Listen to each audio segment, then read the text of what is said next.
The wolf, the warlock, the witch and the wizard. This narrative, echoing this prophetic parallel account in 1 Samuel 12-36, serves as a timeless allegory. It unveils how unchecked authority, then and now, permits the desecration of sacred trusts, the perversion of offerings, and the manifold abuses that leaders, even within the house of God, continue to enable. In the ancient land of Israel, within the sacred city of Shiloh, stood the tabernacle, the dwelling place of the Ark of the Covenant. Eli, a respected high priest, served as the spiritual leader of the Israelites. He had 2 sons, Hophni and Phinehas, who assisted him in the priestly duties. However, these sons were wicked men, with no regard for the Lord or the sacred rituals.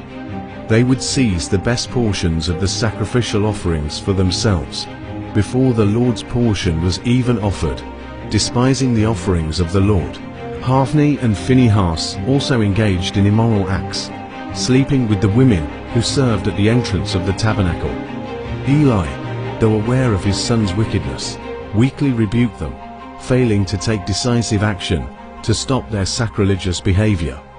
He valued his son's positions and perhaps feared their potential backlash, prioritizing his family's standing over the sanctity of the Lord's house.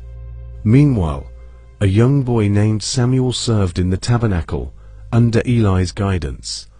He was devoted to the Lord and grew in favor with both God and men. One night, while Samuel was sleeping in the tabernacle, the Lord called to him. Samuel, initially mistaking the voice for Eli's, eventually understood that it was the Lord speaking. The Lord revealed to Samuel the impending judgment on Eli's house because of his son's wickedness and Eli's failure to restrain them. The Lord declared that the iniquity of Eli's house would never be atoned for by sacrifice or offering. Samuel, though hesitant to deliver such a harsh message, obeyed the Lord and told Eli everything. Eli, upon hearing the prophecy, simply responded, "It is the Lord. Let him do what seems good to him."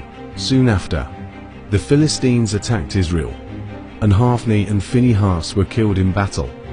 When Eli heard the news that the Ark of the Covenant had been captured and his sons were dead, he fell backward from his seat, broke his neck, and died. The prophecy against Eli's house was fulfilled, a stark reminder that those in positions of authority will be held accountable for their actions and the actions of those under their care, and that honoring God must always take precedence over friendship, family, and loyalty.